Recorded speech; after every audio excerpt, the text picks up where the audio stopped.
específicos.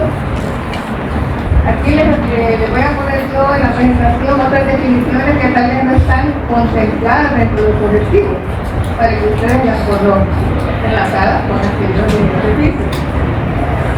Vamos a enfocar en estas definiciones. Por último, vamos a hablar de lo que es la toxicidad selectiva, que tiene que ver con los antimicrobianos que se utilizan para tratamiento en control de infección.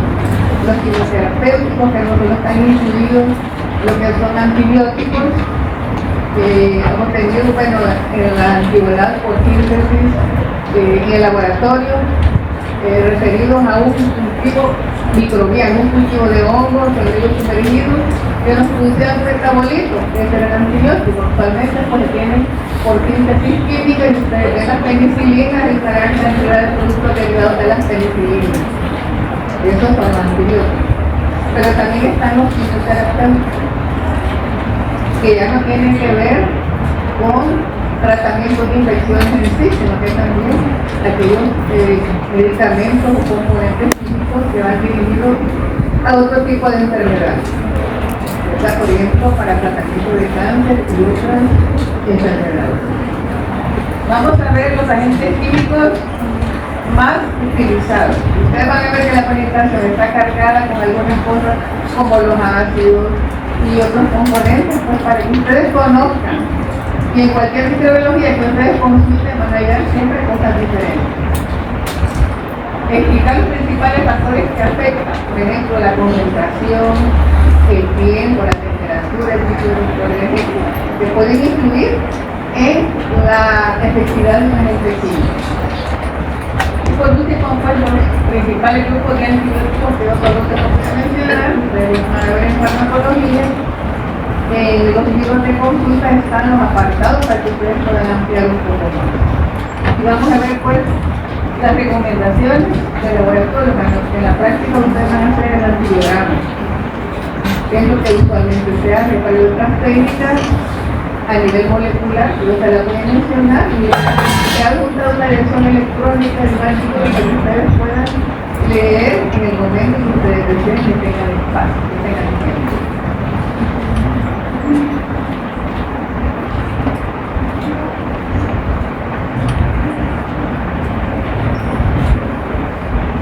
Aquí tenemos las diferentes definiciones, quizá los contenidos para que ustedes cuando estudien puedan buscar en el libro de consulta.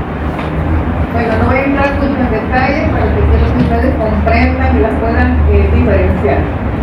Aséptico, A quiere decir sin, ¿verdad? Séptico, por ejemplo, cuando hablamos de una bolsa séptica o del cuarto séptico en hospitales, donde están todas las utensilios que han utilizado los enfermos, ropa de cama. Aséptico, presencia de microorganismos. Aséptico, ausencia de ellos. También podemos hablar de técnicas asépticas, ¿verdad? En un laboratorio, en el momento de hacer una cirugía. Biocida, la terminación sida, el sufijo sida significa muerte, exterminio. Asociemos que si el biocida es un producto químico, o puede ser un agente físico también, que va a destruir microorganismos. Ahora, de amplio espectro, quiere decir que actúa sobre esporias, sobre virus, hongos, cualquier forma de vida microbiana, en el caso de los virus, pues partículas infecciosas. Entonces no voy a entrar mucho en describir esto porque ustedes ya lo vieron, bactericida, puede ser una sustancia química o un agente físico, y el sufijo ático que les dijeron que significaba, era muerte o nada más inhibición. Y cuando veamos los antibióticos, sabemos que los antibióticos tienen un efecto bactericida y un efecto bacteriostático. O sea, bactericida que destruye microorganismos y bacteriostático que la detiene. ¿Y qué pasa con el término bacteriostático o fungostático? Que cuando se retira el agente, ¿qué ocurre? Con el crecimiento se reanuda nuevamente.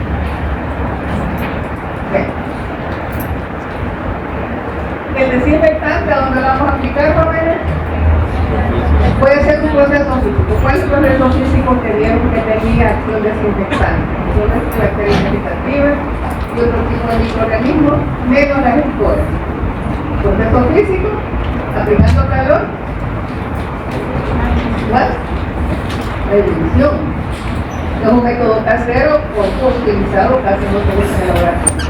Cuando queremos desinfectar los utensilios del enfermo, vamos a aplicar agua diciendo, ¿sí o no? Método casero. Entonces puede ser procesos físicos o productos químicos que destruyen la mayor parte de los microorganismos. Tienen que nosotros, como la esporas, para ser destruidos.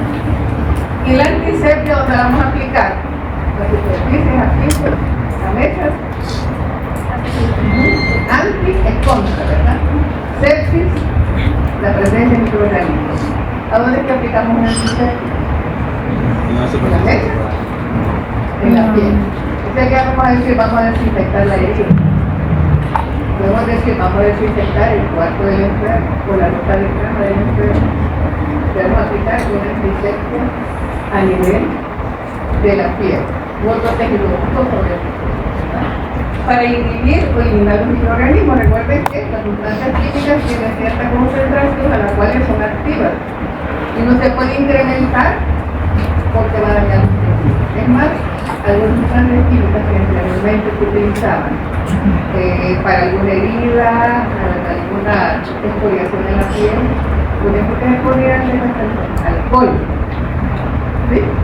Porque el alcohol destruye microorganismos. ¿Qué es lo que pasa? Coagula las proteínas de la piel, entonces por debajo de esa coagulación están las proteínas metabolizadas. La tintura de yodo se puede aplicar en superficies dañadas, porque es la opción que tenemos a veces la tintura de yodo. Entonces, generalmente se está enviando la clorexina y la alcohol para limpiar la piel del enfermo, para la operación. Alguien que está hospitalizado le van a hacer su baño con un jabón con clorexina. Entonces vamos a ver antiséptico, un biocida o producto que destruye o inhibe microorganismos sobre el tejido químico. Entonces lo podemos diferenciar de lo que es un desinfectante. ¿Quedó claro? Cuando ustedes apliquen el cloruro de benzalcohol del 0.1% en la mesa de laboratorio, ¿qué estamos haciendo? Una desinfección, un antiséptico. Una desinfección. Bueno, aquí tenemos otros términos. La limpieza, le hablaron de limpieza. Antes de aplicar una sustancia química, ¿qué es lo que hay que hacer?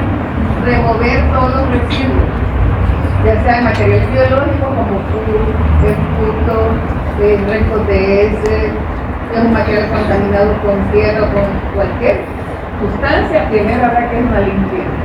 Y la limpieza se hace con detergente, con agua y jabón. ¿Sí o no?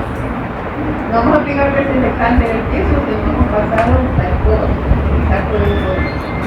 porque lo que ocurre cuando aplicamos el desinfectante, toda esa materia orgánica se combina con el agente químico y disminuye su acción. Entonces se va a hacer una limpieza, que es la remoción de todos los materiales extraños, ya sea materiales biológicos o cualquier otra partícula que pueda estar contaminando un artículo o una superficie, antes de aplicar un desinfectante. Estas palabras digamos que serían como de salud pública, ¿verdad? Saneamiento y saneador. ¿Se acuerdan del túnel de sanitización durante la pandemia? Entonces, ¿qué ocurría con el túnel sanitizador? Había una extensión de un desinfectante que no iba a matar al virus, lógicamente, ¿verdad? O lo iba a destruir, lo iba a inactivar más bien. Mentalmente la persona se creía que ya estaba libre, ¿verdad? De toda partícula infecciosa. Entonces, el saneamiento reduce los recuerdos microbianos en utensilios donde sirven los alimentos y bebidas, hasta que niveles que sean considerados por los departamentos de salud pública. Y el saneador puede ser un agente químico que sirve para este propósito, ¿verdad? Para aplicarlo con objetos inanimados. Y generalmente ocupamos compuestos como amonio cuaternarios o los hipocloricos, que son bastante usados en casa. Incluso aquí en la facultad trabajan con economía, no más del Ministerio de Salud, aunque la alegría a veces molesta a las autoridades, pueden ser alérgicas porque irritan las mucosas. Y los sanitizadores deben ser relacionados con lo que es un saneado para agentes químicos que reducen la carga nuclear. Aquí tenemos el túnel sanitizador. ¿Y por qué es importante? Vean los hospitales o en las casas, todas las limpiezas que tenía que hacer, limpiar las puertas, los pisos, las superficies, y todo el mundo andaba con su botecito de alcohol para aplicar. Recordemos que los microbios están en todas partes. La costumbre en la antigüedad de la época de Hipócrates ya reconocían que había enfermedades, tanto los microorganismos no podían observar. Entonces se reunían los griegos a filosofar sobre las enfermedades y creían ellos que cosas como miasmas, ¿verdad? Como aires que venían contaminados de algún lugar o lo relacionaban con la magia, ¿verdad? Entonces sabemos de que los microorganismos incluso los tenemos nosotros en nuestro cuerpo, la flora comensal. Pero esta flora comensal se altera, porque se llama comensal. La costumbre de clorar el agua, de filtrarla, nadie va a beber un vaso de agua que no sea transparente. Las propiedades organolépticas del agua, ¿cuáles son?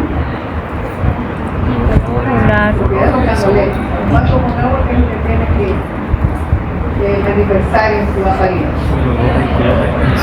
Transparencia. ¿Tendrá que tener sabor? Ni olor, ¿verdad? Entonces nadie va a beber un vaso de agua que no esté transparente. Entonces la filtración, el hervir el agua, el agregar incluso una gota de pintura de yodo o hipoclorito, unas 4 gotas de hipoclorito en 1 litro de agua y la deja en reposo, o sea, lejía, puede dar seguridad para poderla ingerir. Se dice que el ejército de Estados Unidos le daban unas pastillitas a los soldados como componentes de cloro para que ellos pudieran beber agua en el caso de alguna emergencia, para purificarla. Y así tuviese la seguridad de que no le iba a causar daño. Entonces la flora comensal pues habita en nuestro cuerpo. Sabemos de que en el ambiente hay microorganismos.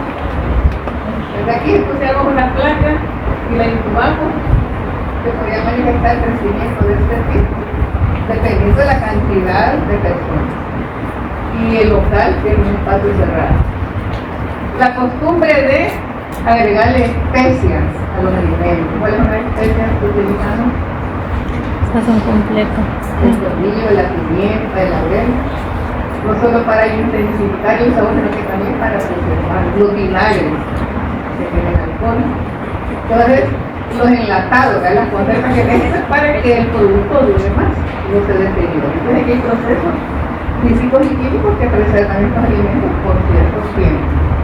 Estamos rodeados de microorganismos y siempre se trató de controlar, ¿verdad? Que hay muchos microorganismos que nos rodean y especialmente pues, en los laboratorios, en los hospitales, en casa, los microorganismos se transmiten fácilmente de una persona a otra. Entonces, la importancia del control es prevenir la contaminación para evitar la proliferación y transmisión de microorganismos perjudiciales. Entonces se aplican los métodos físicos y químicos. Desde prevenir la transmisión de agentes infecciosos se están previniendo también que esos agentes causan enfermedades. En los hospitales pues tienen que haber todas estas condiciones, el uso de la gabacha, los guantes, las mascarillas, entonces para prevenir que nos contaminemos o llevar microorganismos a otras personas. Usted está con un paciente y lo examina, se tiene que lavar las manos para seguir con el paciente, ¿verdad? Entonces, las manos son un vehículo muy, como les dije, versátil para poder transmitir microorganismos, ¿sí o no? Cuando alguien anda con gripe, ¿cuál es lo más conveniente? Utilizar mascarilla, ¿verdad? Pero ahí usted está tomando las secreciones con la nariz y después la dando al compañero. Entonces es una forma de transmitir microorganismos. Entonces también prevenir el deterioro de material de laboratorio.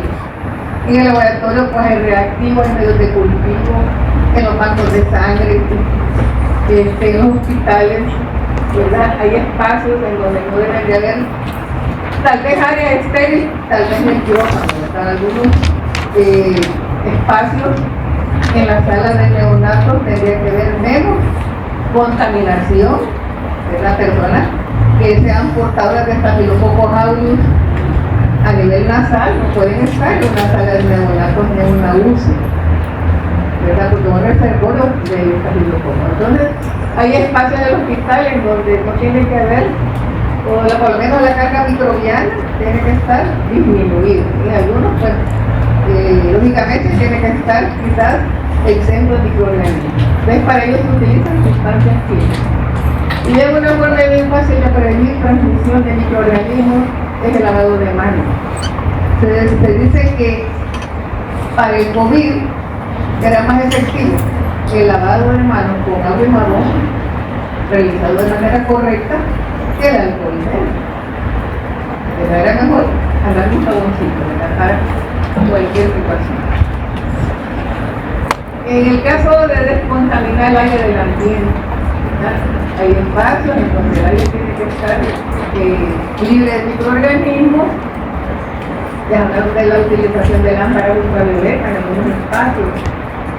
La utilización, por ejemplo, de materiales que van a ser introducidos, por ejemplo, en una vena, alguna punción lumbar, ¿verdad?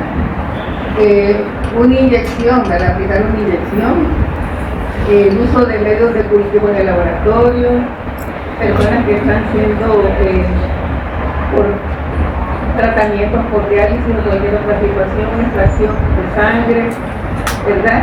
Cultivos en el laboratorio, ahí tiene que haber menos carga microbiana, entonces ahí tiene que utilizar técnicas que permitan, pues, reducir, por ejemplo, en este caso, la flora que está en la piel, para introducir a este nivel con un microorganismo. Sí, no se ha hecho una buena antisepsis, utilizar materiales estériles.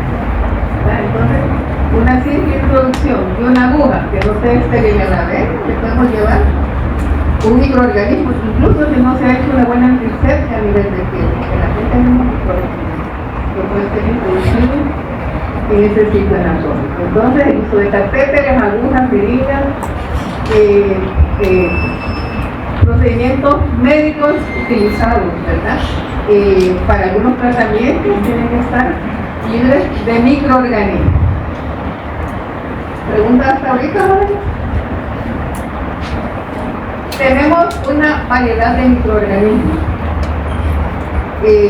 Vimos de que las formas más resistentes son los priones, que producen afecciones a nivel neurológico. En aquellas, como les dijera, personas de algunas islas que consumen cerebro humano. Y ellos hablaron también del síndrome de las vacas locas, que son enfermedades degenerativas a nivel del sistema nervioso central producidas por estas partículas infecciosas con unos priones. Estas estructuras son las más resistentes que se conocen. Después continúa la espora bacteriana. La espora bacteriana, ya ven ustedes que tiene una gran cantidad de capas que le imparte una dureza, es muy resistente a los factores ambientales, por ejemplo, luz ultravioleta, desecación, falta de nutrientes, falta de agua. ¿Ven? Por la estructura que tiene, ¿cuál es la estructura que le impartía esa dureza, esa resistencia a la espora bacteriana? El ácido hipiclorhídrico más el calcio, que forma lo que es el hipicolinato del calcio.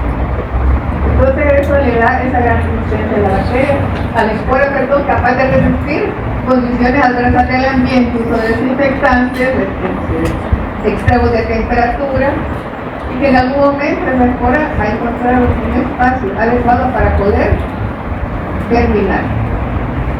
Luego le continúa en su estado de resistencia a las micobacterias, porque las micobacterias, ¿qué es lo que tienen de particular? Que tienen una pared celular diferente a la que tiene la gran positiva y la gran negativa, ¿verdad? Aunque tiene una pequeña capa de peptidoglicano, lo que más tiene son ácidos glicólicos, que son lípidos y cera. Entonces eso le imparte resistencia a muchos agentes químicos. Luego continúan los virus pequeños o sin híbridos, los hongos. Aunque los hongos también, algunos producen esporas, no son tan resistentes como los que produce la espora bacteriana. La bacteria vegetativa es por último virus de tamaño medio o con híbridos. Aquí tenemos estas imágenes, un bacilo controlado, en este espacio el ácido sería la espora, un tipo bacteriano, aquí tenemos las paredes de la espora.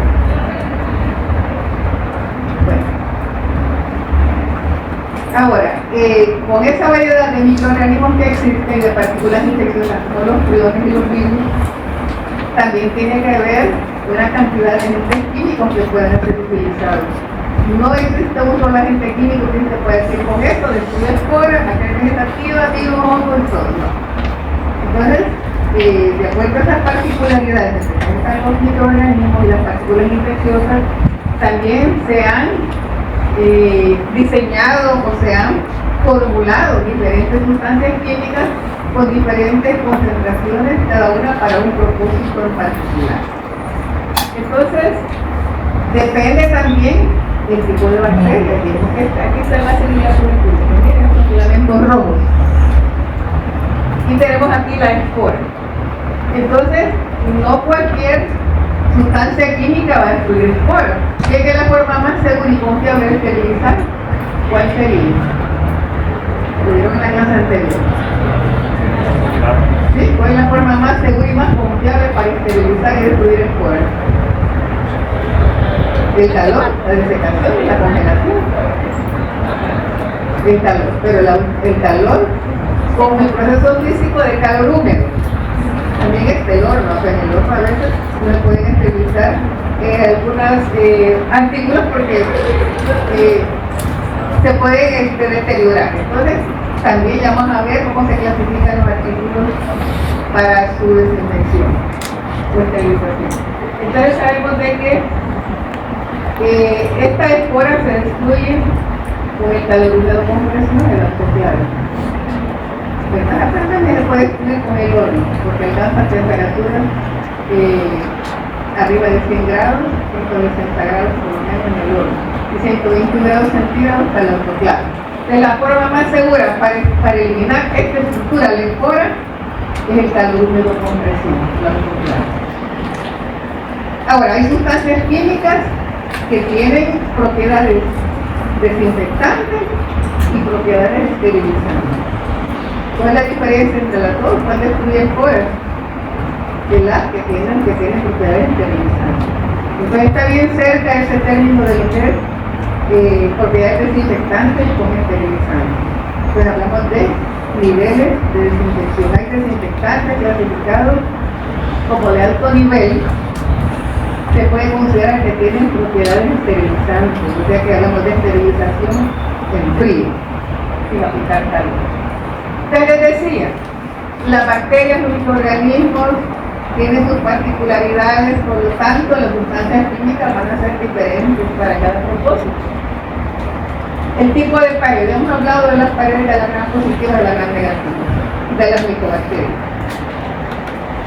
La presencia de esporas, la fase de desarrollo.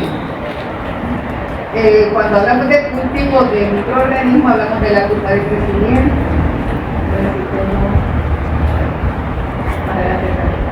El microorganismo tiene que estar en su fase de crecimiento exponencial, ¿verdad? Cuando la curva va hacia arriba. Entonces todos sus mecanismos enzimáticos están en su apogeo. Porque si la bacteria está en su fase de meseta, entonces ya va entrando en su fase de muerte o de liquidación. Entonces, para que un agente químico pueda ser efectivo, la bacteria tiene que estar en su organismo en su fase de crecimiento logarítmico. Entonces, la fase de desarrollo, a eso se refiere. Si hay bacterias vegetativas o bacterias esporuladas. El tipo de pared es una micobacteria con un ácido glicólico, un complexivo glicán, como las gram positivas de las reactivas. Entonces, dentro de las formas vegetativas, los géneros. El micobacterio es una bacteria consistente por su capa de lípidos y ceras. Si son gram positivos, estos son gram positivos. Son pocos. Pero también son géneros que presentan mucha resistencia resistencia a desinfectantes. Y son bacterias, por ejemplo, que producen enfermedades nosocomiales. Y al producir enfermedades nosocomiales viene el problema que cuando da tratamiento, ¿qué pasa? Hay resistencia. Y así tenemos pues que hay estafilococos resistentes a la meticilina, enterococos resistentes a la vancomicina. Estos géneros representan problemas a nivel hospitalario. La pseudomonas pueden crecer incluso en las soluciones de desinfectante cloruro de benzalconio. Esta misma solución de desinfectante le puede servir para que la pseudomonas crezca. Entonces, cuando ya se ocupa ese desinfectante, estamos regando las pseudomonas por todos lados. Vamos a ver los principios de la antisepsia fueron ideados, ¿verdad? O establecidos por este señor Ignace Mernoy. En 1846, él observó que los estudiantes que practicaban en la sala de autopsia pasaban después a la sala de partos. ¿Y qué veía él? Que las parturientas, las señoras que iban a dar a luz, morían de infecciones. Entonces él encontró el origen de la fiebre puerperal. El puerperio es el tiempo después que la persona da a luz, que la madre da a luz. Entonces él era un médico obstetra. Luego que él observó que con mucha frecuencia los estudiantes que pasaban de la sala de autopsia pasaban a la sala de partos, porque él había dividido una sala de partos donde se preparaban a las parteras, ¿verdad? Entonces había establecido dos grupos, ¿verdad? En donde llegaban los estudiantes de medicina y en el otro donde estaban las parteras. Entonces donde estaban las parteras no había mucha frecuencia de fiebre puerperal. ¿Por qué? Porque ellas no tenían acceso a la sala de autopsia, pero sí los estudiantes de medicina. Entonces él empezó a tratar de reducir la mortalidad de estas mujeres e instruyó a sus estudiantes que después de salir de la sala de autopsia, al entrar a la sala de parto, sumergieran sus manos en hipoclorito o calclorado, hipoclorito de cal. Entonces, con eso se redujo la frecuencia de infección. Entonces él empezó a observar pues la reducción de esta infección y lo llamó un lavado de manos salvavidas. Se redujo bastante las enfermedades de las señoras que acaban de tener su bebé. Luego tenemos los principios de la desinfección y antisepsia, ¿verdad? Por el señor Joseph Lister en 1865. Él observó, vean la sala de operaciones como era. Entonces había éxito en las operaciones, pero a los días después de la cirugía ellos expresaban: la operación ha sido un éxito, pero el paciente ha muerto de una infección.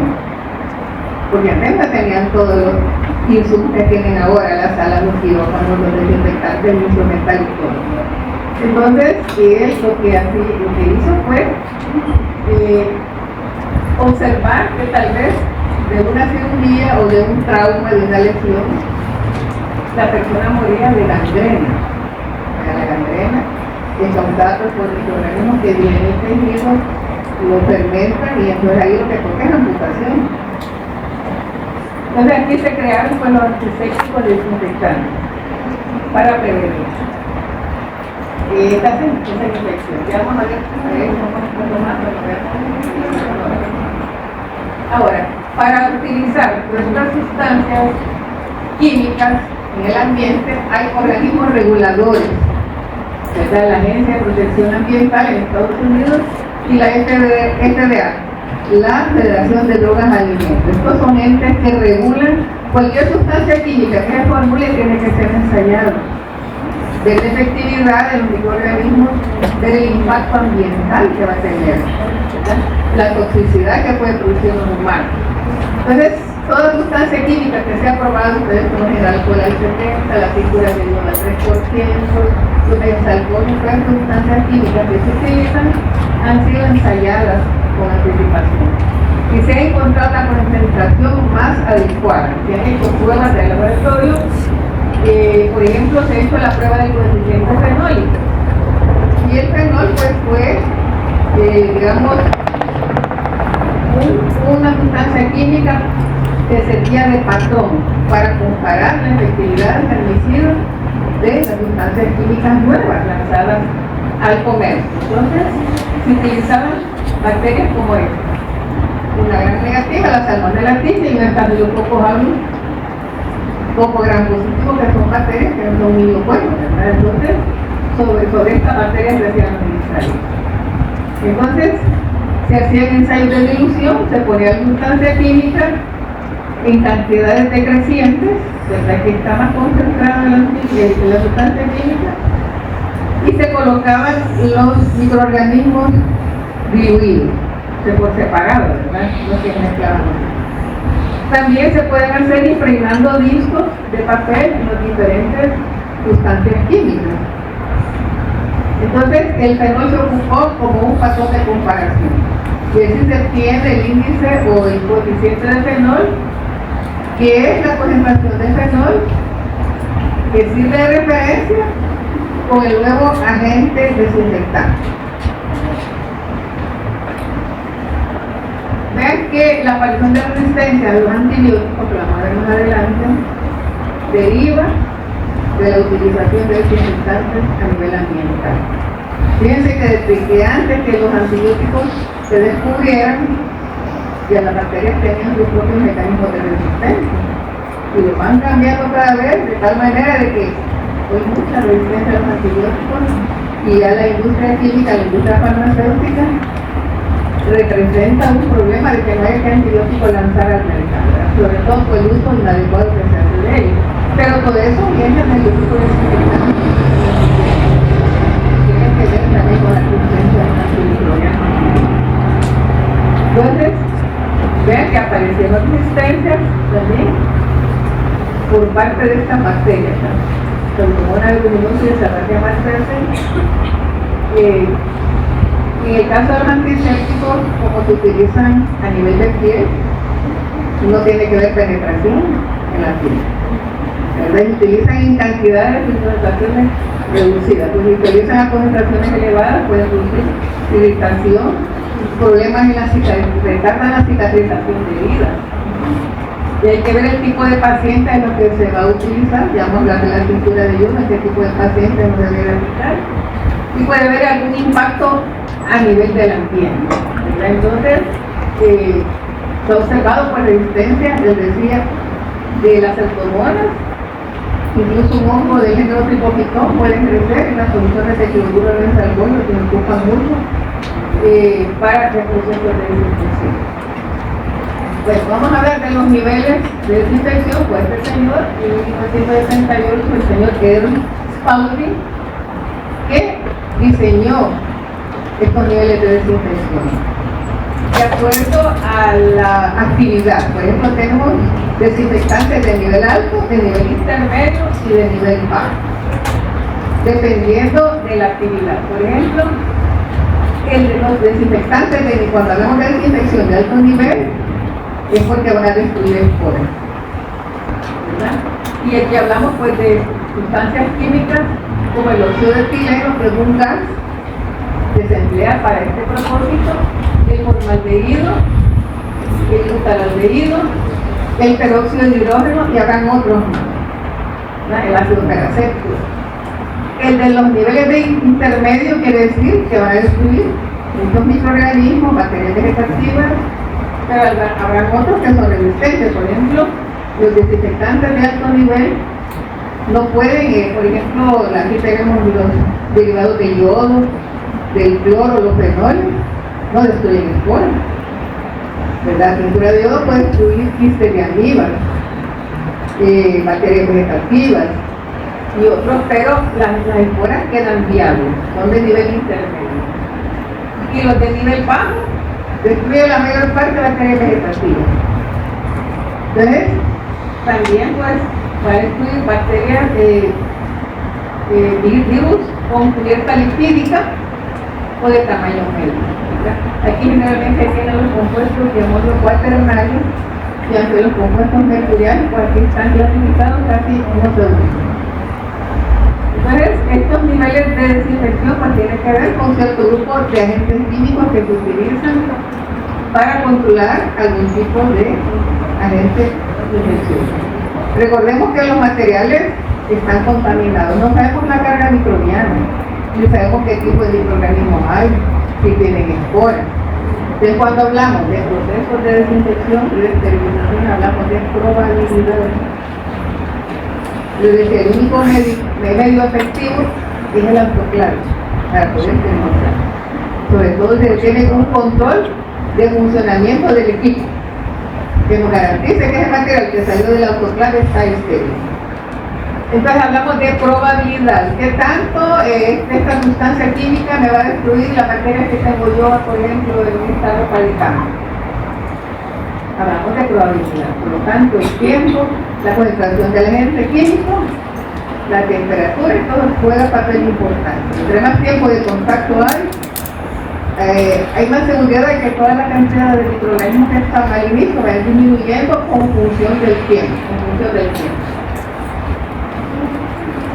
También pues, hay una clasificación de los objetos, a veces cuando hablamos de desinfección de nivel alto, intermedio y bajo, ¿cómo se clasifican los objetos? En críticos, semicríticos y no críticos. Los objetos críticos más actuales producidos en una cavidad, en una vena. Estos inducen el cuerpo y pueden causar una infección si ese material no está libre de microorganismos. Por ejemplo, una aguja, una jeringa, un catéter. Entonces aquí pues, hablamos de métodos térmicos, de radiaciones, de desinfección de alto nivel. Pero como estamos con desinfectantes de alto nivel, el instrumental quirúrgico tiene que ser sometido a procesos de desinfección de alto nivel, ¿verdad? Sobre todo si son materiales que se deterioran con el calor. Los catéteres endovenosos, centrales y periféricos, los implantes quirúrgicos, las agujas, instrumental laparoscópico, tienen que pasar un proceso de desinfección de alto nivel. Si no soportan temperaturas elevadas. Los semicríticos van a tocar superficies, pues no van a ser introducidos en ninguna cavidad. Por ejemplo, los tanques para hidroterapia. Si estos depósitos de hidroterapia no se desinfectan bien, acordémonos que la pseudomonas afina el agua. La pseudomonas le gusta mucho la humedad. Habitan en el ambiente, en los hospitales, se cubren. ¿Sí? En los hospitales, en zonas húmedas, habita la pseudomonas. Y en estos lugares puede estar la pseudomonas y causar un proceso a nivel de piel en la persona. Pues tiene que ser desinfectado adecuadamente. Entonces estos semicríticos no entran en contacto con órganos ni entran en venas. Entonces, aquí por ejemplo, los endoscopios, los digestivos y equipos de terapia respiratoria no están entrando con el nivel de mucosa y y los no críticos que nada más tienen contacto con la piel, por ejemplo un estetoscopio, los electrodos de un electrocardiógrafo para tomar la presión arterial, ¿verdad? Entonces, las mesas, la mayoría que está en el cuarto del enfermo, en los hospitales, las barandas de las camas, la ropa de cama, las mesas, entonces son no críticos. Entonces entra un nivel de desinfección también, pero no son críticos. Entonces hay que ver qué tipo de agente químico se puede utilizar. Recordemos que todo el equipo que se adquiere, el fabricante da las pautas para poderlo desinfectar o esterilizar. Hay recomendaciones de lo que se debe utilizar para mantener pues, libre de microorganismos. Estas serían las propiedades deseables de un antiséptico y un desinfectante. Entonces, vemos generalmente porque tenemos que tendrían que ser los antisépticos ser herbicidas que destruyan todo tipo de microorganismos, pero eso no es posible, ¿verdad? Esto se refiere de amplio espectro. Que no se inactive con materia orgánica, pero ustedes saben que para hacer que una herida contaminada cicatrice, hay que quitarle toda la suciedad a los detritos, las células muertas, para poder aplicar después la sustancia química. Que no sea inactivada por materia orgánica, pero hablamos siempre de limpieza, no lo de superficie, incluso las heridas, una herida contaminada, una quemadura, eso hay que hacer una degradación. Que actúe de manera rápida y sostenida, ¿verdad?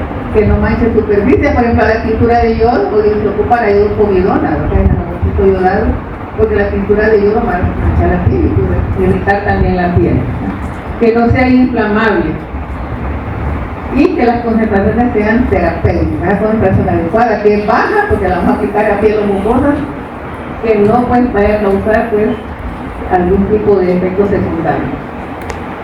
Y los desinfectantes, pues ya ustedes aquí lo pueden ver, ¿verdad? Que no corroa, que no dañe la superficie, que tenga olor agradable, que sea efectivo, que sea soluble en agua, en grasas, que tenga estabilidad y que no altere el instrumental. Entonces estas serían las propiedades deseables. ¿Cuáles serían los factores que afectan la potencia de un desinfectante? Vemos acá la curva de crecimiento microbiano. Esta es la fase de rezago, es fase logarítmica, fase de meseta o de equilibrio, en donde hay un equilibrio entre la vida y la muerte. Aquí entra en su fase de declinación o muerte, cuando hay nutrientes agotados por el producto metabólico que están dañando a las células, pocas células que quedan vivas en el cultivo entre fase de muerte. Entonces los factores que van a afectar, les decía, tienen que estar en su fase exponencial. Cuando la bacteria o el microorganismo está con sus mecanismos enzimáticos en plena potencia, ¿verdad? En su apogeo. El número y tipo de los microorganismos no los conocemos. Tendrá esporas, serán virus que tienen, si ese material, esas heces tienen parásitos, no sabemos ni la cantidad de microorganismos, por eso hablamos de probabilidad. ¿Qué tanto puedo yo esperar de que esta sustancia química, esta lejía, me a los microorganismos que tengo vivos? Entonces hay que aplicar tiempo y concentración. El tipo de pared, ya hablamos de las paredes, la espora fase de desarrollo, hablamos de estos géneros que son resistentes, y ven que la pared de una bacteria gram negativa es más compleja que una gram positiva, ¿sí o no? ¿Qué es lo que tiene la gram negativa que no tiene la gram positiva? El lipopolisacárido, el espacio periplástico, es más complicada. Incluso hasta los tratamientos con antimicrobianos pueden ser más complejos. La presencia de materia orgánica, hablamos de pus, de restos de heces, de polvos, de cualquier material que esté adherido a alguna superficie o a algún artículo. Entonces, el tipo y la concentración, pues hay una variedad de agentes químicos que pueden ocupar, ya lo vamos a ver. Y la relación entre la concentración y el tiempo. Cuando hablamos del alcohol, el alcohol absoluto, que es el 95%, con un 5% de agua, es absoluto, es alcohol puro. Pero no es un buen antiséptico ni herbicida, porque es deshidratante. Entonces lo que hace es arrastra el agua de la célula, pues la célula se mantiene viable, viva. Entonces, para que tenga un buen poder de penetración, el alcohol tiene que estar diluido con más agua, por ejemplo, entre el 50 y el 70% de una buena concentración. Generalmente el 70%. ¿Por qué? Porque el agua es el vehículo universal. Se necesita cierta cantidad de agua para que el agua pueda penetrar y que el alcohol sí ejerza su función. Bueno.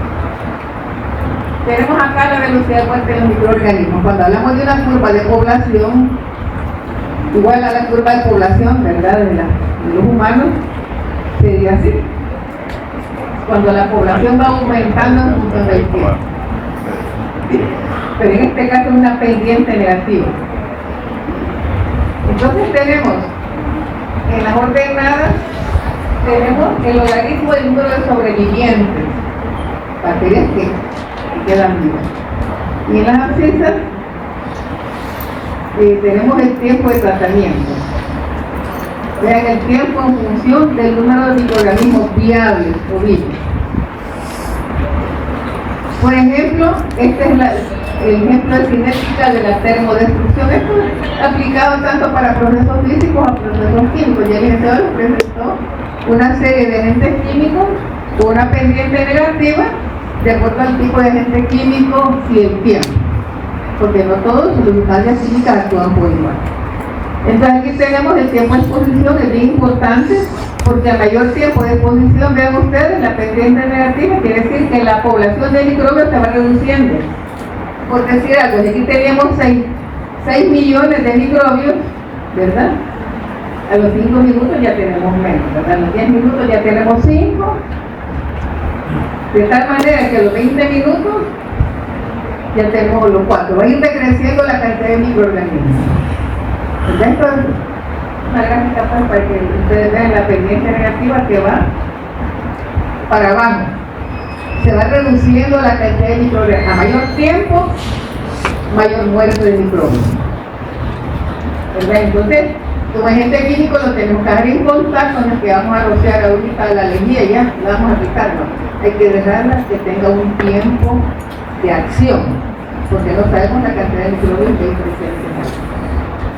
Ahora, el valor T nos indica el tiempo necesario para ir logrando que el número de sobrevivientes vaya disminuyendo en función del tiempo. Entonces es una pendiente negativa. Ahora, ¿cuáles son las condiciones? Bueno, ahí no solo el tipo de desinfectante, sino que el tipo, la concentración, el pH, la temperatura, la presencia de materia orgánica, la resistencia propia de microorganismos. Hemos hablado de esporas, hemos hablado de micobacterias con varias células lipídicas, hemos hablado de bacterias gram negativas y también pues, el número inicial de la población que no se conoce. Desconocemos qué tipo de microorganismos y la cantidad de microorganismos. Por eso les decía, hablamos de probabilidad. Y cuando se aplican agentes químicos, todavía habrá que realizar un buen procedimiento, ¿verdad? Para que esa esterilización en frío, o esa desinfección en frío, sea realmente efectiva y que no quede por ahí una bacteria que después contamine el artículo y llevamos a ese microorganismo al paciente. Aquí vamos a hacer una diferenciación entre la función de los antibióticos y el grupo de desinfectantes y antisépticos. Podemos ingerir fenol, pero hay un modo bucales, ¿verdad? Con fenol. Incluso hay supositorios, hay unos supositorios para hemorroides que tenían fenol, porque el fenol lo que hace es,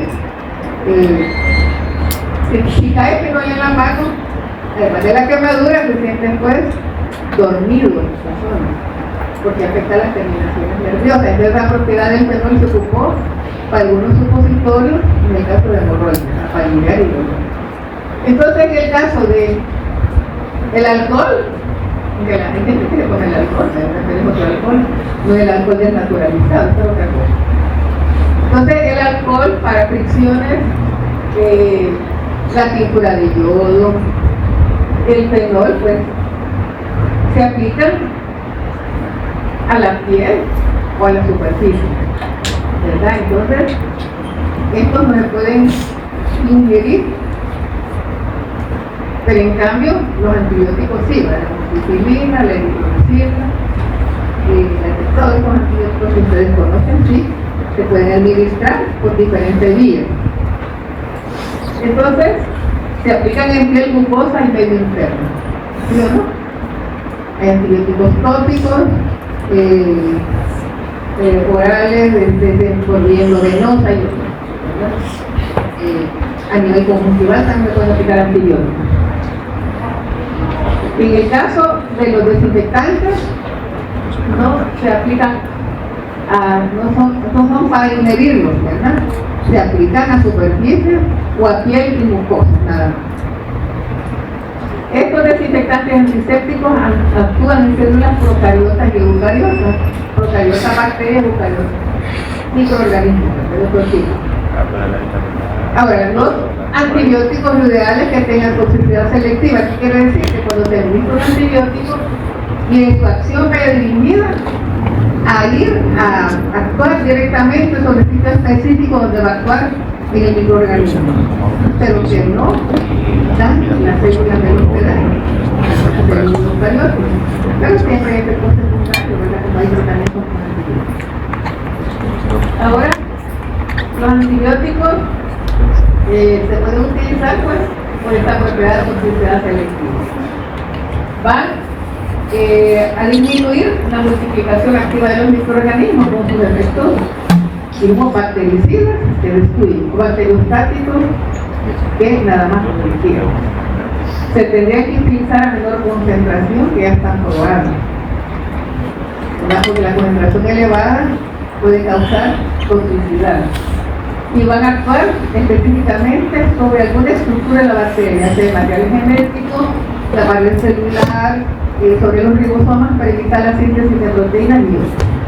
En el caso de los desinfectantes antisépticos, cualquier estadio metabólico puede ser inactivado o destruido, puede utilizar con mayores concentraciones y son tóxicos para muchos microorganismos, o sea que tienen esa capacidad de destrucción. Vamos a hablar ahora de cada una de las sustancias químicas, ya entrando en detalle con los grupos químicos, los fenoles y compuestos fenólicos. Entonces, hablamos del señor Lister, que utilizó el fenol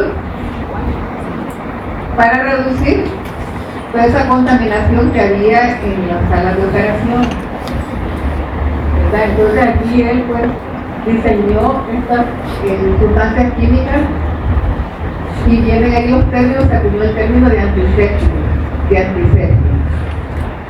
Entonces aplicaba fenol con esta bomba, ¿verdad? Hacía nebulizaciones en el ambiente antes de proceder, ¿verdad? Quirúrgicamente. Entonces, hacía nebulizaciones ambientales, pero también todo el material quirúrgico lo sumergía en fenol. Incluso los vendajes, todos los materiales, la piel del enfermo, los sometían también con protector. Entonces, él acuñó los términos de asepsia y antisepsia, señor Lister. Basada también en la teoría de los gérmenes, de los señores Louis Pasteur, los señores Koch, la teoría de los gérmenes, él empezó a ver que la frecuencia de infecciones postoperatorias se reducía y que la persona después de una lesión no terminaba con este proceso de gangrena o alguna contaminación. Entonces él asoció la teoría de los gérmenes porque algunos investigadores en aquel tiempo hablaban de la generación espontánea, ¿verdad? Que de la materia de repente generaban, y no, eran larvas de moscas las que contaminaban la carne, ¿verdad? No era que la carne generaba vida, eran larvas de moscas las que impulsaban sobre la carne. Cuando la mosca llegaba ponía su bolsillo y después emergían las larvas. Entonces, el señor pues, Joseph Lister, redujo la putrefacción de las heridas utilizando el fenol. No solo como nebulizaciones, sino que los vendajes en los apósitos que iba a poner sobre las heridas o sobre una lesión y sumergiendo el instrumental, pues, logró pues reducir estas consecuencias, ¿verdad? Que las heridas se contaminan. Cuando les mencionaba el coeficiente fenólico en el estudio de los nuevos desinfectantes o antisépticos, era para comparar la acción del fenol, que era el patrón de comparación con los nuevos desinfectantes, por ejemplo, el coeficiente de fenol. El fenol o ácido carbólico o ácido fénico se utilizó siempre a concentraciones entre 2 al 15%. Una concentración excesiva. La ventaja es que permanece en superficies y no se inactiva, pero causa irritación cutánea, quema la piel. Ya que a concentraciones bajas, entre el 0.5 y 2%, desnaturalizan las proteínas. Aquí tenemos la estructura de una proteína, el grupo amino, el grupo carboxilo, tenemos las hélices, la estructura secundaria, terciaria y cuaternaria. Entonces el fenol rompe los enlaces débiles, ¿verdad? Puentes de hidrógeno, fuerzas de Van der Waals, enlaces hidrofóbicos, porque protona. El fenol se comporta como un ácido débil, El ácido débil dona protones. Entonces el protón se introduce y alguno de los enlaces del grupo carbonil o amido y lo hidrogena. Eso desarticula lo que es la hélice, entonces empieza a perder la estructura conformacional de la proteína, se pierde el plegamiento, se agrupa y se desnaturaliza. Como cuando ustedes hacen el experimento del huevo en agua caliente o el huevo que le agrega a usted limón, ¿verdad? La proteína se vuelve blanca, se pierde cualquier estructura de la albúmina. Entonces quiere decir que se desnaturaliza, se coagula. Lo mismo hace la temperatura también. Y otros componentes, los ácidos, ¿verdad? Los álcalis, la agitación también. Ahora, el fenol daña las membranas celulares y también inactiva enzimas intracelulares. Recordemos que las enzimas son proteínas. O sea, al no existir enzimas funcionales, todo el mecanismo metabólico de la bacteria se desarticula. Es activa contra también micobacterias. Es activa el fenol. Por eso en los laboratorios se pueden tener frascos con fenol para ir depositando pues, los instrumentos que hayan encontrado un expulso de un paciente sospechoso de tener tuberculosis. ¿Cuál es el uso del fenol? Desinfección. Ya que toda la materia orgánica, desechos, heces, material contaminado, primero se tiene que inactivar con fenol, ¿verdad? Antes de desecharlo, para liberarlo de esos contaminantes, por no destruirlo. Entonces, para desinfectar el suelo, cama, los excrementos, para rociar fenol, para que esas heces no vayan a contaminar el ambiente. Desinfectantes de desechos bacteriológicos, vean, las propiedades son letales, ¿verdad? Contra bacterias, contra hongos, también inactivan virus, esas partículas infecciosas. Hay otros derivados del fenol que son menos tóxicos y mucho más activos que los cresoles, que es cuando al fenol se sustituye por grupos funcionales acá, ¿verdad? Orto, beta-para, que son químicos orgánicos. Entonces, estos cresoles son más activos, son menos tóxicos. Se pueden mezclar con soluciones jabonosas y aumenta su potencial, ¿verdad? Vean que los cresoles son 3 a 10 veces más herbicidas que el fenol y una solución jabonosa de un vehículo que le permite pues una mayor efectividad. Tenemos productos que contienen cresoles como el Lysol. Las bacteriolinas también, solución acuosa de un 3%. El exil resorcinol, y un antiséptico orofaído para el colutorio, para limpieza de heridas al 0.1%. Pero vean, hay sustancias químicas que no son activas contra todas las bacterias. Por ejemplo, inactivo frente a microorganismos gram positivos. Entonces hay que ver el propósito de cada sustancia química para poder ser utilizada. El hexaclorofeno, un nombre comercial, el Valsoec, es una sustancia activa contra bacterias gram positivas, como los estafilococos, los streptococos. Muy efectivo para lavado de manos quirúrgico, para limpieza de los bebés, pero el inconveniente que se utiliza en niños prematuros se acumula en la piel, tiene un efecto residual y puede producir efectos neurológicos. Entonces es muy activo contra bacterias gram positivas, inhibe las enzimas también, ¿verdad? Destruye las bacterias. Es bacteriostático. Tienen que retirar la gente, puede reanudar de nuevo la proliferación. ¿Ve? Destruye también al bacilo de la tuberculosis, pero no actúa frente a bacterias gram negativas ni frente a las esporas. Y en el caso de Escherichia coli y Pseudomonas aeruginosa, pues son resistentes. Tenemos el jabón líquido a esta concentración para lavado quirúrgico, lavado de cepillo de manos. Pues el inconveniente es que se acumula en la capa córnea y se puede absorber en las heridas. El timol se usa en odontología Es derivado de una especie que utilizamos para la cocina, que es el comillo. Esto que mamá le pone comillo al pollo, al pan. ¿Sí? Entonces, del tipo vulgaris se obtiene esta sustancia química, ¿verdad? Que es el timol. Mejores bucales dentífricos. Y es fungicida, actúa sobre el hongo. El triclosan, que se cuestionó hace algunos años, ¿se acuerdan? Que se incorpora a las pastas, también dentales, algunos cosméticos, a jabones. Se ha visto que no tiene inconveniente en utilizar, ¿verdad? Triclosan, lavado de manos quirúrgicos, antibacterial y fungicida, se utiliza en el aseo de pacientes y en cosméticos también, del triclosan. Son derivados del fenol. Los alcoholes. ¿Cuáles son los alcoholes que conocemos para antiséptico? Etanol. ¿Cuáles son los alcoholes que hemos utilizado? Etanol. De dos carbonos, etanol, alcohol etílico y isopropílico. A medida que aumenta la cadena hidrocarbonada, aumentan las propiedades herbicidas, pero ven que el alcohol de 5 carbonos, el etílico, guanílico, aunque tiene propiedades herbicidas, el inconveniente es que es insoluble en agua. De los más utilizados son el de 2 carbonos, el etílico y el propílico. Ahora, el isoprotílico, que es el isómero del propanol. Esta concentración es la adecuada, 50-70%.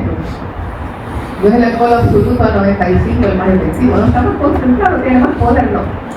Eso solo le deshidrata a la célula, a la bacteria, pues no la destruye. Entonces, el alcohol quirúrgico es naturalizado, ¿verdad? Ese es para fricciones nada más. Actúa muy bien sobre bacterias vegetativas, pero como es un desinfectante de alto nivel, no actúa en el cuerpo. Destruye hongos y virus que contienen líquido, porque el alcohol también disuelve líquido. Por eso que cuando usted lo aplica en la piel se reseca.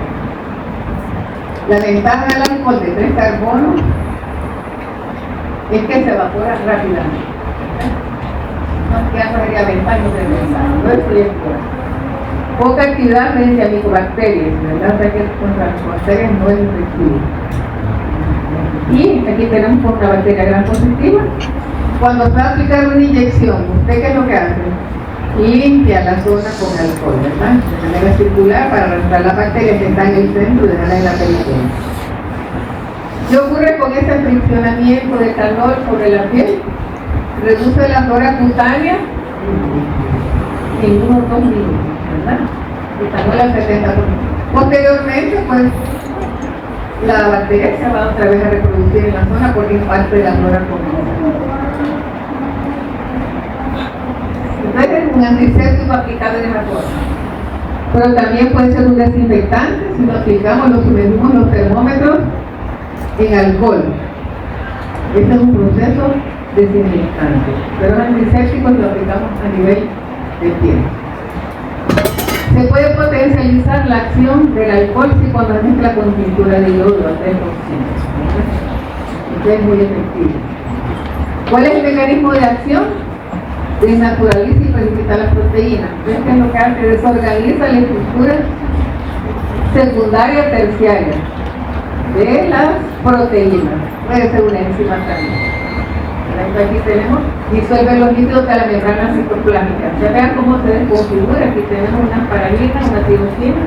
Con el etanol, cómo se incorpora, o sea, cómo rompe el enlace, ¿verdad?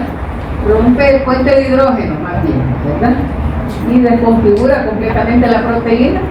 Y cuando ya pierde su conformación, la proteína pierde efectividad. Ahora, disuelve lípidos de la membrana citoplásmica, se ocupa como desinfectante, como antiséptico, y en el caso de otros alcoholes, les decía, por ejemplo, el etanol de 1 carbono tiene buenas propiedades herbicidas, pero ¿cuál es el inconveniente? Que los vapores dañan el interior. Hace unos años ocurrió pues una intoxicación en un pueblo donde las personas habían bebido alcohol que estaba contaminado con metanol. Y las personas que lograron recuperar perdieron la vida, ¿verdad? Después es que no se utiliza el metanol, incluso los vapores que se puede producir esa consecuencia. Los halógenos más utilizados, el yodo y el cloro. Entonces, estos son antisépticos. Aquí tenemos el yodo metálico, el yodo que son escamas, que tiene la apariencia de metal. Entonces, el yodo se tiene que preparar en una tintura con alcohol. Y ven que tiene propiedades herbicidas para micobacterias, bueno, las esporas, la cuestión no yo que las destruyo, todavía no, hacen desinfección de alto, de nivel intermedio. La solución anteriormente utilizada la tintura de yodo al 2%, solución de yodo. Pero como tal, produce irritación, puede corroer superficies instrumentales. Entonces hay personas que no pueden utilizar el yodo porque les puede causar una consecuencia. Les voy a explicar. Mancha la ropa, mancha la superficie. Entonces puede corroer instrumentos de metal. Aunque la tintura de yodo fue utilizada en la antigüedad con muy buenos resultados, pues actualmente no se debe aplicar en zonas altamente expoliadas o dañadas, ¿verdad? Porque se puede absorber. Se puede utilizar una tintura de yodo para desinfectar el agua de 2 a 4 gotas por litro. Se dice que elimina los quistes de las saliva, para que esa agua se pueda ingerir. Siempre la materia orgánica va a interferir con la acción de los desinfectantes porque se combina con el químico y el químico pierde su potencia. Actualmente tienen los yodóforos. ¿Qué son los yodóforos? Se ocupa un vehículo, un jabón, ¿verdad? Un emulsificante que pueda liberar el yodo de manera lenta. Se le llama povidona yodada o jabón yodado. Solo povidona. Se va a tener del 9 al 12% de yodo activo, ya que es efectivo en cuanto a la tintura de yodo, y la ventaja es que no mancha, no corroe, no irrita la piel, es más fácil de utilizar, no produce alergia. Y con seguridad puede utilizarse en infecciones en una herida quirúrgica, porque es más suave que la tintura de yodo. Ahora, el inconveniente es que no se puede utilizar en neonatos porque puede absorberse, absorbe por la piel y puede producir alteraciones a nivel de tiroides. Tampoco en embarazadas ni en personas que tengan bocio, bajo el yodo puede producir. El neonato puede desarrollar, como el embarazado, hipertiroidismo y absorbe la piel. Se puede aplicar, aquí tenemos la tintura de yodo. Vean el inconveniente, es que mancha la piel, puede producir irritación. O sea que en zonas altamente esporiadas o dañadas no es conveniente utilizar. El apovidona se utiliza para lavado de manos quirúrgico en la piel del enfermo, limpieza de heridas, en los equipos de diálisis. Y vean cuál es el mecanismo de acción. Tenemos acá los grupos funcionales de enzimas esenciales. Aquí tenemos el grupo tiol. ¿Y qué es lo que hace? Una reacción de oxidación es pérdida de hidrógeno. Entonces lo que ocurre acá, el yodo lo que hace es quitar los dos hidrógenos de estos grupos tiol y producir uniones disulfuros. De esta forma, pues, estos grupos funcionales que se encuentran en enzimas y proteínas van a alterar la estructura y ya la enzima no va a hacer ejercer su acción de manera normal. Los compuestos de cloro que conocemos, por aquí tenemos el yodo, el cloro en forma de gas. Es un gas irritante, ¿verdad? Irritante de las mucosas. Y tiene muchos propósitos. Sabemos que el agua se debe de clorar, ¿verdad? Las piscinas.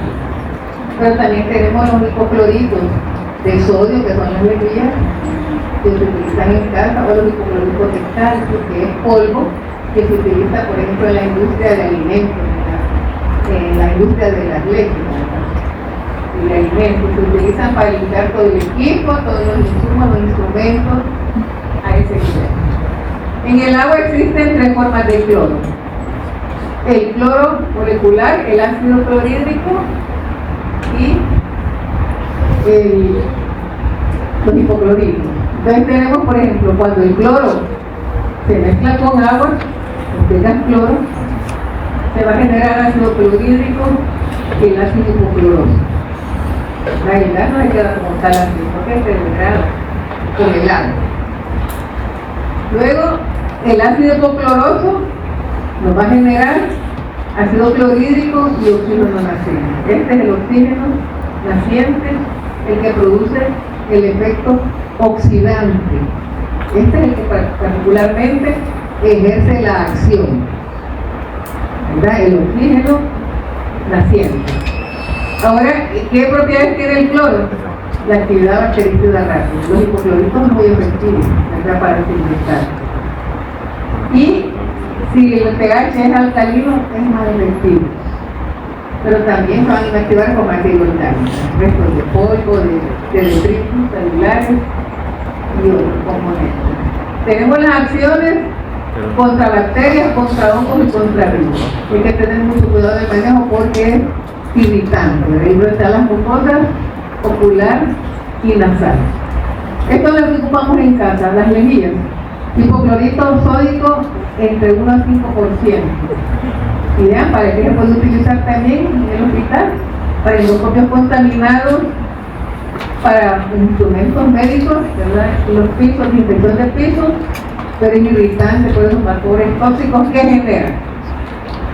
Ahora, los hipocloritos se idearon en la Segunda Guerra Mundial para poder tratar las heridas de los soldados, ya que evitar que murieran de infección. Se botaban el hipoclorito en las heridas para evitar que se contaminaran. Pero cayeron en desuso estas prácticas porque se vio que también lesionaba el tejido. Tenemos otros componentes como las cloraminas, cuando el cloro se combina con el amoníaco y nos va a dar estos preparados para purificar el agua, y la cloramina T. También puede utilizar para tratamiento de heridas y lavado de las mucosas. ¿Cuál es el mecanismo de acción? Los mismos, ¿verdad?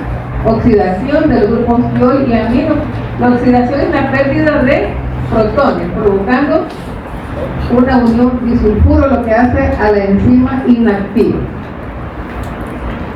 Aquí tenemos el uso, pues ya lo vimos: desinfección del agua, de superficies, material médico, pueden corroer los metales.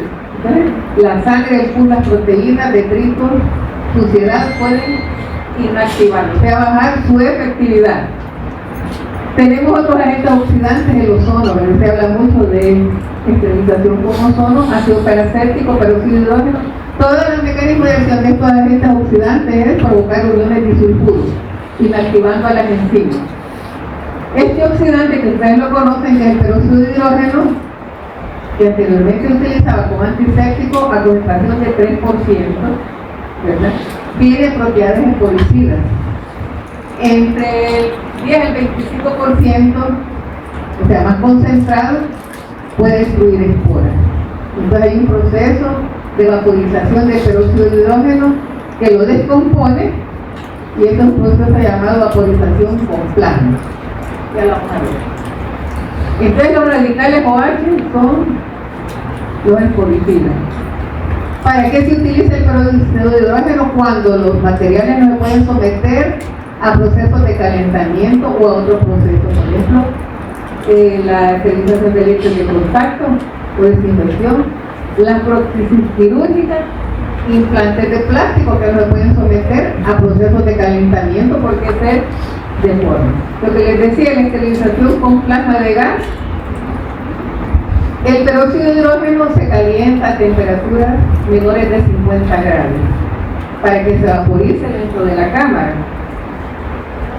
Y luego, cuando se vaporiza, se le pasa un arco, ¿verdad?, por radiofrecuencia, para que esa energía, ¿verdad?, del espectro lo pueda disociar en sus componentes. Vean ustedes que aquí se disocia el peróxido de hidrógeno en radicales OH hidrógeno, ¿verdad? En OH.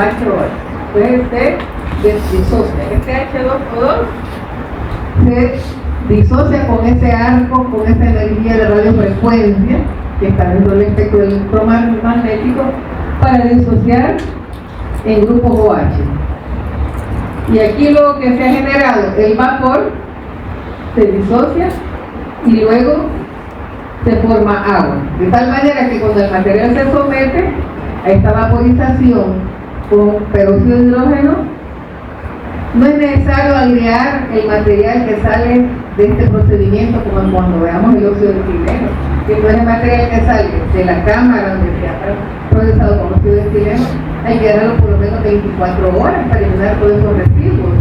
En este caso, todas estas partículas se transforman al final, vean que H2O, agua, no hay residuos tóxicos. Entonces, todo este procedimiento se tiene que monitorear también con esporas de bacterias que son muy resistentes a los procedimientos. Entonces, ¿qué se esteriliza acá? En los copios, herramientas de la paroscopía para ponerle un ejemplo. Veamos la biguanida, que en este caso fue la clorexidina, el gliconato de clorexidina, va a alterar la permeabilidad de la membrana plasmática. La membrana plasmática, cuando se altera su permeabilidad, se desconfigura, empiezan a salir los componentes vitales, empiezan a entrar otras sustancias. También va a ir encima del espacio periplásmico, precipita proteínas y ácidos nucleicos. Tenemos el digluconato de clorexidina entre el 2 al 4% para lavar la piel del enfermo. Fíjense que el jabón, aquí es un jaboncito preparado con clorexidina. Si el paciente está hospitalizado, habrá que hacerle un bañito con ese jabón que contiene clorexidina para reducir la flora, ¿verdad? Especialmente para que no se vaya a instalar una pseudomonas. En este caso las pseudomonas y los proteus son resistentes. En el caso del lavado de la piel del enfermo es para que no se vaya a generar una infección. Ya no vamos a limpiar con alcohol y con tintura de yodo, es un bañito haciendo espuma con el jaboncito de clorexidina. Entonces se puede limpiar perfectamente las mucosas, las heridas o las quemaduras. Los compuestos de metales pesados, mercurio, plata, cobre y el zinc. Los compuestos de mercurio anteriormente, sus papas utilizaban en casa el mercurio cromo, el timerosal. En este caso, pues, el timerosal es bacteriostático y fungistático, que nada más inhibe el crecimiento de hongos y de bacterias. Pero en los laboratorios se puede utilizar como preservante de sueros y vacunas y de antitoxinas. Entonces el timerosal tiene su función en los laboratorios donde se preparen vacunas y antitoxinas, que son sueros que tienen anticuerpos contra una toxina microbiana. La plata, el nitrato de plata, del 1 al 2% se utilizó mucho cuando la madre daba luz y tenía una infección, ya sea por clamidia, por virus o por Neisseria gonorrea, que es monococo. Biológicamente, durante el nacimiento, por parto vaginal, a los días, presentaba esta secreción purulenta en el ojo. Entonces, en el momento del nacimiento, se le instilaba una gotita de nitrato de plata para prevenir la oftalmia neonatal u oftalmia neonatoria. Actualmente se utilizan antibióticos, ¿verdad? Después que nace el niño. Entonces, el nitrato de plata tenía actividad bactericida. Se evitaba que el niño fuera a desarrollar una conjuntivitis neonatal, y si no se trataba, el niño iba a perder la vista, ¿verdad? Entonces, ahora, pseudomonas aeruginosa y Neisseria gonorrea. En este caso, pues, para la Neisseria gonorrea, acá tendría que ser Neisseria gonorrea o las clamidias. Los compuestos de metales pesados, en el caso de la plata.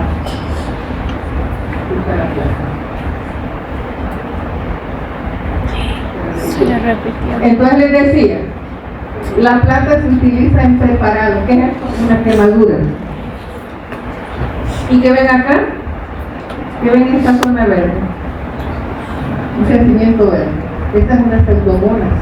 Las pseudomonas aeruginosas. Ya lo puse. La pseudomonas aeruginosa puede contaminar a un paciente con una quemadura, ¿verdad? Sobre todo si está en el hospital. Entonces, ¿qué pasa con la función de la plata? Ya no se utiliza como gotas oftálmicas para prevenir la oftalmia neonatal, sino que se ocupa como sulfadiazina de plata. Es una pomada que va a cubrir la quemadura para evitar el crecimiento de pseudomonas. Las pseudomonas son bacterias hospitalarias muy resistentes a los antibióticos crónicos. Esto voy a construir la bacteria para evitar la contaminación de la quemadura. El cobre, bueno, hay sulfato de cobre para tratamiento, ¿verdad?, del pie de atleta. Pero también el sulfato de cobre es para prevenir el crecimiento de algas en depósitos de agua o en piscinas.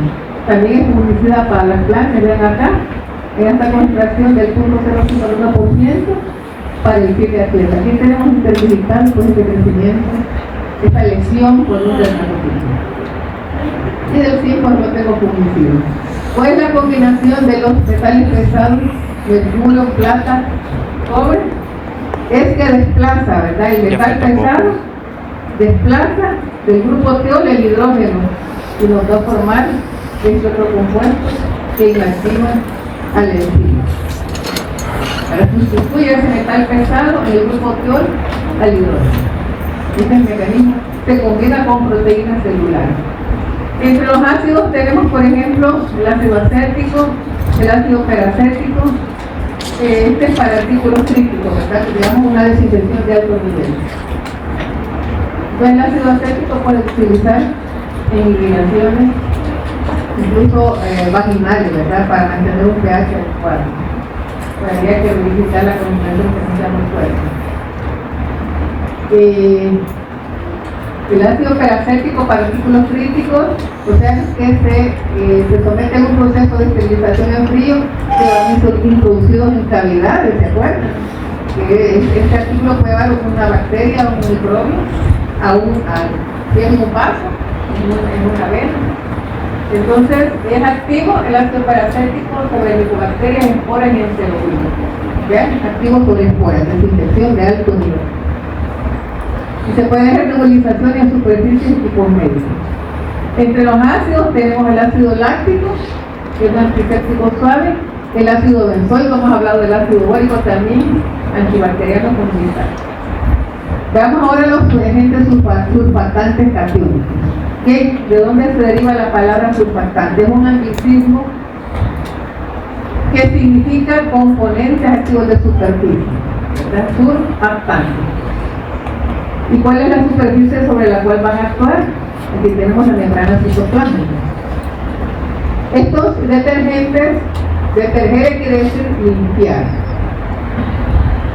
Y tenemos que la naturaleza de estos surfactantes catiónicos es porque el catión tiene carga positiva. Aquí tenemos la fórmula del cloruro de zirconio.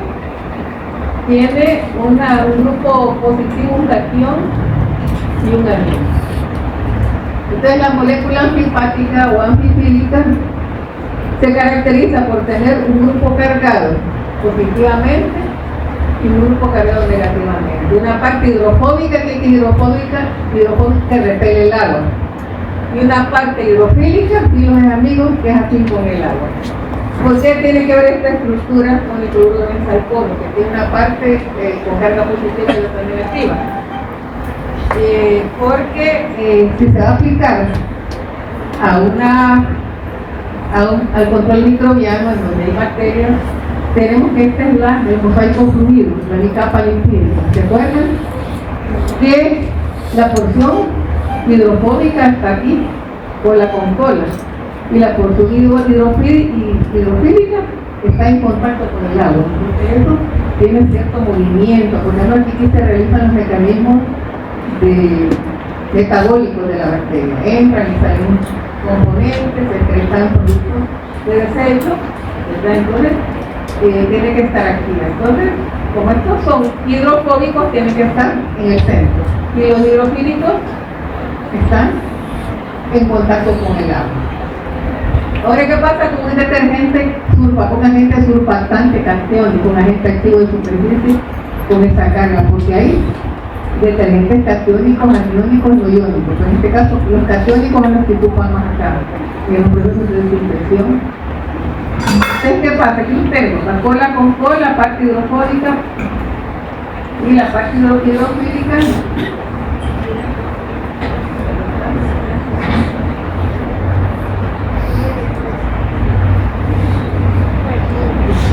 Entonces, porque cuando se aplica obviamente el activo de superficie,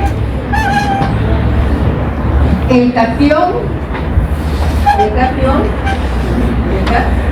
Se va, o sea que el compuesto polar se va a unir, ¿verdad?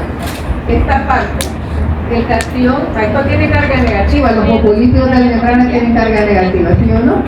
Entonces el cation se va a unir a la porción negativa. ¿Ya? Entonces, ¿qué va a pasar con esta membrana? Con esta se va a desconfigurar, ¿verdad? Se pierde la forma. Al desconfigurar, al alterar la permeabilidad, empiezan a salir los componentes vitales y entra el benzalconio a hacer su segunda parte, que es desnaturalizar proteínas, alterar la membrana más de lo que está, ¿verdad? Por eso es que esto tiene una carga positiva y una negativa. Es la carga y la fracción de carga, ¿verdad? El cation se une a la porción hidrofóbica de los fosfolípidos, las cargas de polos opuestos se atraen, ¿sí o no? Entonces eso hace una desconfiguración de la membrana citoplasmática, altera la permeabilidad, y entonces se rompe, es ruptura de membrana celular. Entonces empiezan a salir los componentes vitales, empiezan a entrar agua y otros iones. Entonces entra el benzalconio como tal, también a desnaturalizar proteínas y a precipitar proteínas. ¿Quedó claro el mecanismo? Mi cation se une al lípido. Los lípidos tienen carga negativa, el cation tiene carga positiva, la fracción de carga con el lípido. Entonces aumenta la permeabilidad, se pierde la configuración normal de este mosaico. ¿Estamos bien? Entonces estos compuestos de amonio cuaternario a concentraciones bajas tienen propiedades desinfectantes y antisépticos. O sea que se puede aplicar a las mucosas, así se puede limpiar la piel del enfermo, sí. Acordémonos que es un desinfectante de qué nivel, alto, intermedio, bajo. Bajo. Podemos limpiar superficies, las barandas de la cama de un hospital, las mesas, los electrodos de un electrocardiógrafo, sí. Entonces ven que también tiene propiedades fungicidas, actúa contra virus y contra virus, que los virus se han envuelto. ¿Por qué dicen que el virus es envuelto que no está protegido? Pues, sí, cuando el virus es envuelto es más susceptible, porque toda esta lipídica es más, está expuesta al ambiente, a cualquier desinfectante. Es más susceptible. Entonces, en el caso de las pseudomonas, los micobacterias y el heterotricofitón, ahí no hay efectividad de los surfactantes. Les decía yo que en los frascos de cloruro de benzalconio pueden crecer las pseudomonas, que causa infecciones a nivel de piel, de cofitón, módulo. Pueden ser soportes estos frascos de cloruro de benzalconio para que crezcan bien, ¿verdad? Son resistentes. Pueden crecer estas pseudomonas y los tricofitón en las gasas y los vendajes que están sobre los pacientes, si no se cambian con frecuencia. Y tenemos pues con monombre comercial el Cefirán y el Cefrin, que son pues surfactantes. ¿Cuáles son los usos de este detergente catiónico? Desinfección de material quirúrgico, mobiliario, que se puede aplicar en las barandas, en las mesas, en la superficie de los pisos. Y aquí tenemos pues los mecanismos de acción. Desnaturaliza proteínas, ruptura de membrana celular por esa desconfiguración que ocurre con las cargas. ¿Preguntas? Y los aniónicos, como los jabones, estos, aunque no tienen propiedades antisépticas ni germicidas, ¿qué es lo que hacen? Arrastrar la suciedad por mecanismo de dilución, por lavado con agua, haciendo una espuma abundante. Son detergentes que eliminan el epitelio descamado, la grasa pegada al cuerpo, el sudor, la célula muerta, la fricción con el jabón, la flora cutánea también ya envejecida, Entonces, esa fricción lo que hace por arrastre, lo que hace es lo que hace antiséptico, no que por arrastre, que la base elimina todos esos materiales, ¿verdad? Ahora, por ser de naturaleza alcalina, secan la piel. Pueden ser efectivos en heridas, como otros antisépticos, aunque no es antiséptico, nada más que por arrastre. La limpieza de una herida es necesaria para evitar que la bacteria se multiplique. No interfiere con procesos de cicatrización. Entonces aquí tenemos pues que la suciedad es emulsionada. Todo esto, el jabón con los detritos, el sudor, las células muertas pegadas forman una emulsión con el agua. Y luego es arrastrada esa espuma con toda esta suciedad. Entonces aquí la suciedad queda en el centro de todo este mecanismo, ¿verdad? Del jabón con el agua. Ahora vamos a la esterilización con gas en formaldehído. La formaldehído es un gas, pero en solución acuosa el 37 o 40% se llama formalina. Esta es la formalina que ustedes han visto en anatomía, que sirve para preservar cadáveres en piezas anatómicas en patología. Pero también un agente esterilizante, quiere decir, es un desinfectante de alto nivel. Ahora, ¿cuál es la diferencia entre un esterilizante químico y un esterilizante propio, como tal? Si en el esterilizante químico puede dejar algunas esporas vivas, ¿verdad? La desinfección de alto nivel puede dejar algunas esporas vivas, que es la forma más resistente que tenemos. Es la diferencia entre un agente esterilizante y una desinfección de alto nivel. Entonces tenemos que tomar en cuenta el tiempo del agente químico. Ahora, se puede ocupar también como solución acuosa o alcohólica, este formaldehído de un gas. ¿Cuál es el uso? Embalsamar, ¿verdad? Para fumigar la habitación del enfermo. Cuando los filtros EPA, ya les explicaron las cabinas de seguridad, se van a quitar esos filtros, se pueden fumigar con formaldehído para inactivar los microbios que están retenidos. Aquí está bien. Filtros de alta eficiencia, diseñados por la NASA. Ahora, el inconveniente del formaldehído es que no penetra en objetos cubiertos, tiene que estar expuesto. El óxido de etileno sí tiene poder de penetración. Ahora, aquí, ¿qué hacemos con el formaldehído? ¿Qué tenemos acá? ¿Cuál es el mecanismo de acción? Vamos con el óxido de etileno. En un incoloro tiene poder de penetración, se pueden esterilizar bultos de artículos, ¿verdad? Paquetes grandes, pero actúa lentamente sobre el microorganismo. Entonces el óxido de etileno hay que dejarlo de 1 a 6 horas, el material expuesto a esa vaporización con óxido de etileno, y después dejarla quizás otras 24 horas para que se airee y se eliminen todos los residuos de ese material. Tanto el formaldehído como el óxido de etileno tienen propiedades cancerígenas. El percolato está sometido a un proceso que puede estar la persona expuesta a enfermedades secundarias. Entonces tenemos el óxido de etileno. Aquí está un complejo esta cámara, porque hay que ver la concentración del agente químico, checar la temperatura, la humedad relativa, tiene que haber una fuente de CO2 porque es altamente explosivo, tiene que combinar con freón o con dióxido de carbono, tener una humedad relativa controlada, porque no hay una humedad relativa controlada, no penetra con facilidad. La ventaja es que no es corrosivo. Cuando hablamos de agentes alquilantes, que los grupos etilo, metilo, propilo pueden insertarse en una enzima, ¿verdad? Siempre trabajando con el grupo tiol. Entonces lo que hace el agente alquilante elimina un hidrógeno y se inserta el grupo hidrocarbonado. Se puede alquilar proteínas y ácidos nucleicos. O sea, del grupo tiol, que tenemos el componente óxido de etileno, puede inactivar enzimas o proteínas que tengan estos grupos funcionales, ¿verdad? El grupo tiol, el grupo H y el grupo carboxilo. Se elimina el hidrógeno y se inserta el radical. Pero en este caso, pues el grupo etilo porque es óxido de etileno. Esta es la alquilación de cristales. Ya tenemos la alquilación. Aquí está, en el caso del formaldehído, ¿verdad? Sustituye, ¿verdad?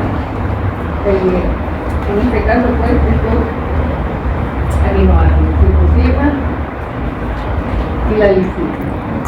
Ahí se ha alterado con la estructura de estos aminoácidos. Ahora, ¿cuál es la función? La esterilización de sondas, endoscopios, catéteres. Para todos estos procesos de esterilización en frío se utilizan esporas de bacilos altamente resistentes. Entonces, el bacillus atrophagus, que antes era el bacillus subtilis, variedad níger, se conoce con este nombre actualmente. Entonces, se someten las esporas del bacilo al proceso de esterilización, se retira y después se siembra en un medio cultivo a ver si germina esa espora una vez que haya existido. Entonces, estos procesos se tienen que también monitorear con esporas de bacterias, esporas bacterianas que son las altamente resistentes. Tenemos el ácido paracético también, con estas funciones, destruye hongos, esporas, el ácido acético, ahí hablamos del peróxido de hidrógeno. El ácido paracético sirve para esterilizar material quirúrgico, como endoscopios, equipo de los inmunoesterilizadores, y la ventaja es que no genera gases tóxicos. El óxido de etileno sí genera vapores tóxicos. Tenemos el glutaraldehído también, que es un aldehído acuoso, ya no hay gas. Entonces se sumerge el material unos 20 minutos. La puede actuar como desinfectante en los 20 minutos. Desinfección química del glutaraldehído, en este caso. El mecanismo de acción siempre va a ser alquilación de grupos sulfurilos de proteínas y de ácidos nucleicos, bases nitrogenadas. Entonces, se introduce el radical de la sustancia química y se desplaza un hidrógeno. Un grupo alquilo se sustituye en los grupos cios, se llama alquilación. Y en la última parte que vamos a ver, pues la farmacoterapia antimicrobiana. Veamos lo que es un antibiótico.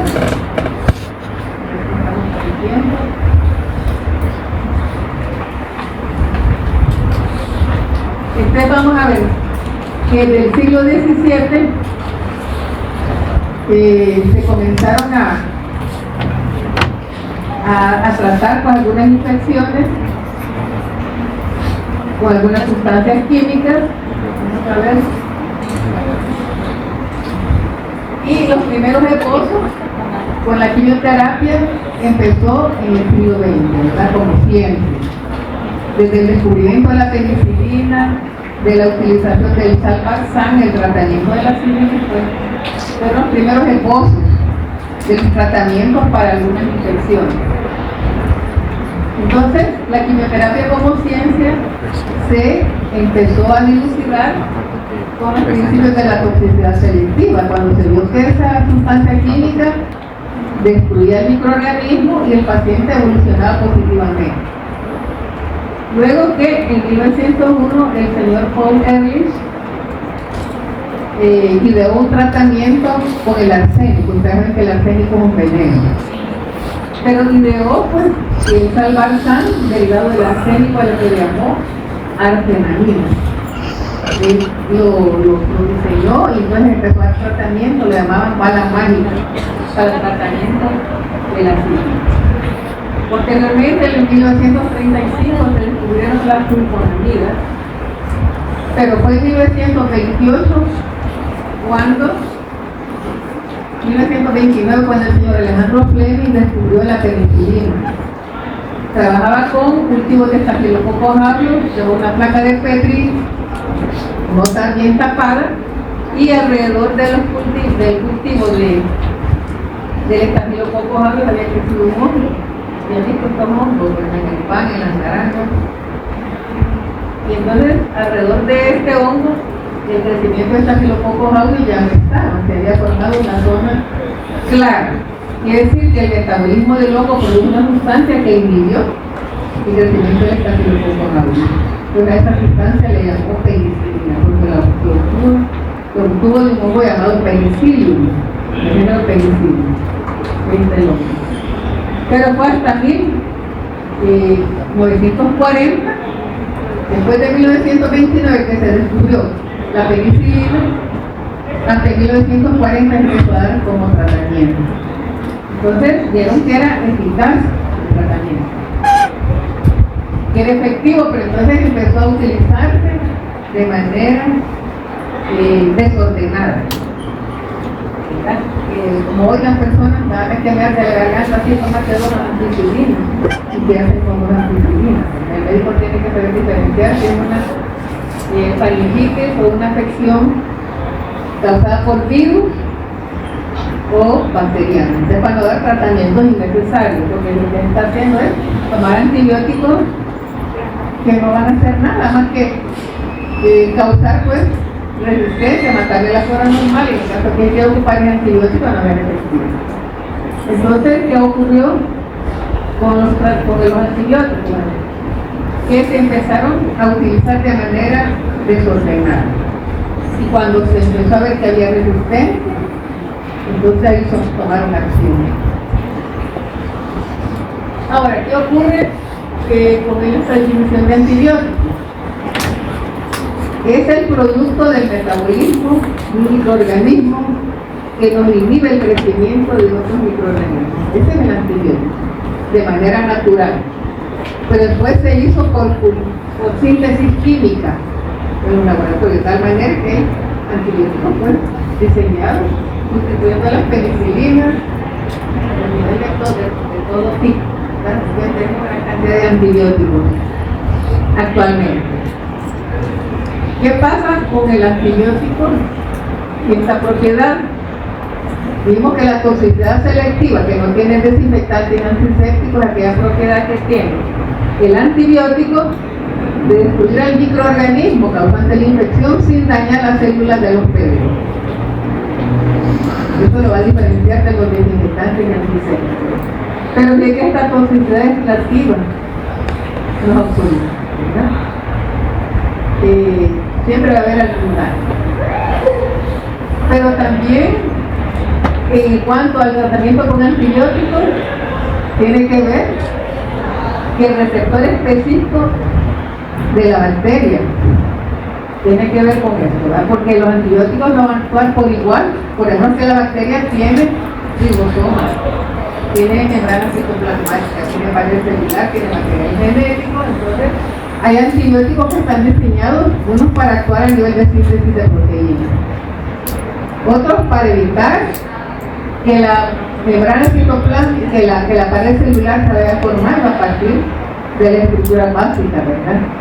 Y entonces tiene que ver con algún receptor específico del cual se va a ir a unir el antibiótico.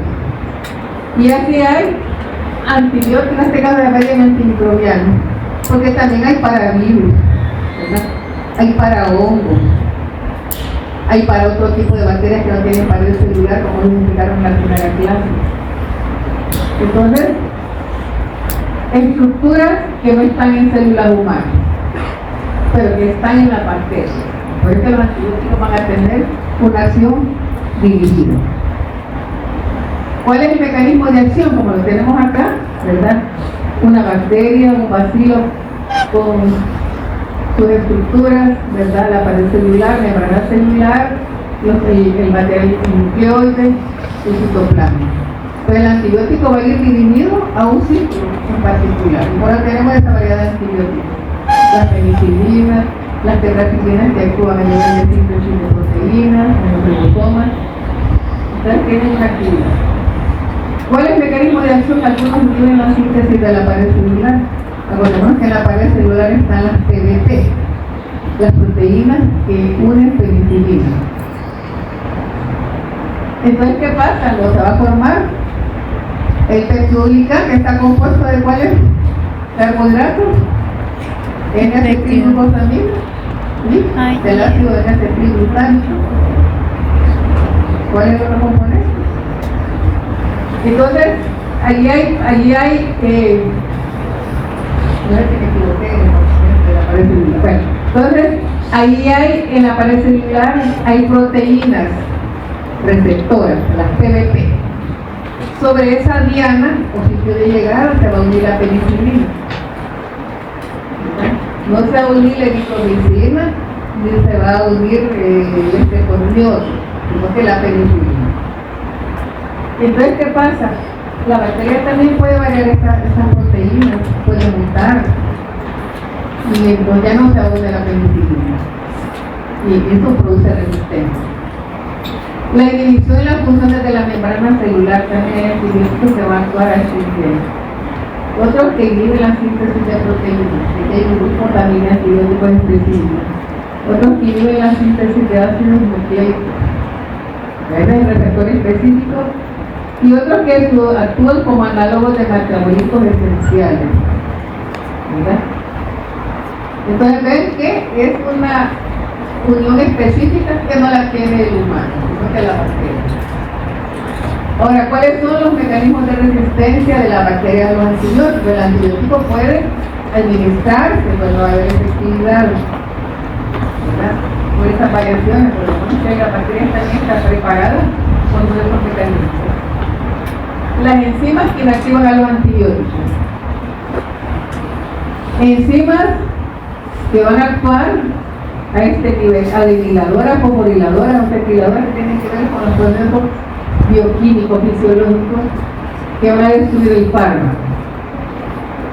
Va a haber cambio en la permeabilidad, o sea que la bacteria va a cambiar pues, esas proteínas colinas para que el antibiótico no pueda ingresar. Va a haber un sitio de acción estructural modificado por el fármaco. Y también las vías metabólicas que van a desviar la reacción que es inhibida por el fármaco. Vean la pérdida o alteración de las proteínas que unen penicilina a nivel de pared celular. Van a haber bombas de expulsión. O sea que el antibiótico puede llegar, pues las bombas de expulsión se encargan de sacarlo. Pueden haber beta-lactamasas, gafapenimasas y otras enzimas que degradan a los antibióticos. La beta-lactamasa, que abren el anillo beta-lactámico de penicilina y fluorouracil, haciendo el antibiótico ineficaz, ¿verdad? Aquí está la penicilina activa y cuando se abre el anillo beta-lactámico por esa beta-lactamasa. Entonces se puede predecir estos comportamientos antes de dar un tratamiento para que el tratamiento sea efectivo y que la persona no esté medicando y le pueda causar más adelante un problema a la hora de que ese fármaco vaya a ser recetado para una infección. Entonces, para ello se trabaja, siempre los médicos dan tratamientos y son efectivos, pero hay pacientes que pueden tener resistencia a algún antibiótico o que epidemiológicamente la bacteria haya cambiado y su comportamiento frente a ese antibiótico ya no es igual. Entonces, se tienen las pruebas de susceptibilidad a los antibióticos. ¿Qué es este? Es un antibiograma. La bacteria aislada de una infección se distribuye, se colocan estos discos que ya están infectados con antimicrobianos que vienen preparados comercialmente, se incuba y se hace la lectura. Entonces, se hace un reporte. Si la zona clara nos indica que el antibiótico inhibió el crecimiento. Entonces hay procedimientos para hacer todas estas mediciones. Entonces, estas técnicas de antibiograma se basan en estudios fenotípicos en que se observa el crecimiento microbiano o la ausencia de crecimiento, ¿verdad? Ese es un antibiograma. Entonces, para evitar resistencia, ahora hay situaciones en las cuales hay que dar un tratamiento empírico dependiendo de la muestra. Si un líquido cefalorraquídeo o una muestra de sangre que representa un problema que puede tener una bacteria, se puede, o de un acceso cerrado, se puede convertir en un solo, la muestra y colocan los discos, se da un tratamiento empírico. O de una coloración de grano y un líquido cefalorraquídeo, puede decir el médico es una bacteria gram positiva, una bacteria gram negativa, puede dar un tratamiento empírico después completo con ese estudio que tarda como 3 días. ¿verdad? Entonces, las pruebas de susceptibilidad a los antibióticos se da conociendo, aislando a la gente causante de la infección. Luego que tiene la gente aislada. El médico, por su experiencia clínica, también puede decir, bueno, voy a dar este tratamiento para este microorganismo que está bien localizado en nuestro organismo. Ahora, el antibiograma está indicado cuando hay resistencia a los antimicrobianos, ¿verdad? Porque se da tratamiento, hay fracaso en el tratamiento y después hay que administrar otro antibiótico. Entonces, por ejemplo, procesos infecciosos como meningitis o septicemia, ¿verdad? Se puede trabajar directamente con la muestra y dar un tratamiento empírico que después se comprueba. Entonces, para estos detalles, en 1976, Bauer, los investigadores Kirby Bauer, por medio de la OMS, diseñaron este método de Kirby Bauer, o antibiograma. Basado en el Instituto de Normas Clínicas del Laboratorio, con sede en Estados Unidos, que da pautas para algunos países de América, porque también está la Sociedad Francesa de Microbiología, la Sociedad Española de Microbiología, y tienen sus pautas, ¿verdad? La Asociación Argentina de Microbiología. Pero estos estándares están dados por estos laboratorios con sede en Estados Unidos. Ellos dan normas como debe ser estos estudios. Y ese es el medio libre. Ahora, ¿qué es lo que nos va a proveer este resultado? Si la bacteria es susceptible al antimicrobiano, se va al tratamiento. Si es resistente, no se va al tratamiento. Puede haber nivel intermedio, el médico va a valorar si aumenta la dosis, dependiendo de la infección. Entonces se tienen tres categorías: susceptible, intermedio y resistente. Claro que el ministerio del laboratorio va a reportar todos los resultados, aunque sea resistente. El médico tiene que saber que el antibiótico cuando lo administra no lo va a prescribir. Ahora, si es intermedio el resultado, tiene que aumentar la dosis. Si se concentra un poco la infección, por ejemplo, es una infección de una cistitis, ¿verdad? Entonces, si es resistente, el microorganismo, ese antibacteriano, no va a responder al tratamiento.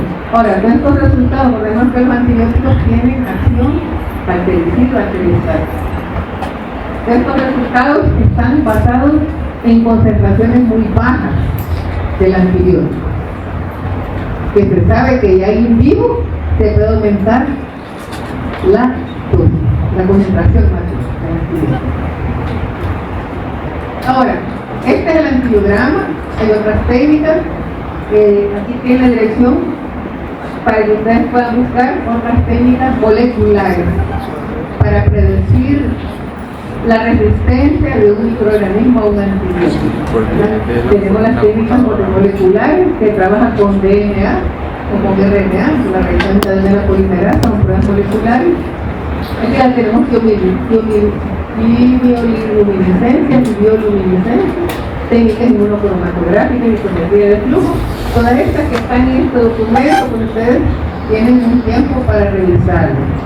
Aquí ustedes vean que hay otras técnicas, son técnicas rápidas, incluso algunas de 20 minutos, otras de 2 horas, que nos van a predecir los resultados que se pueden comprobar con este otro programa. Entonces, si no tienen dudas, bueno, nos quedamos hasta aquí. Aquí tenemos la bibliografía que ustedes la pueden consultar.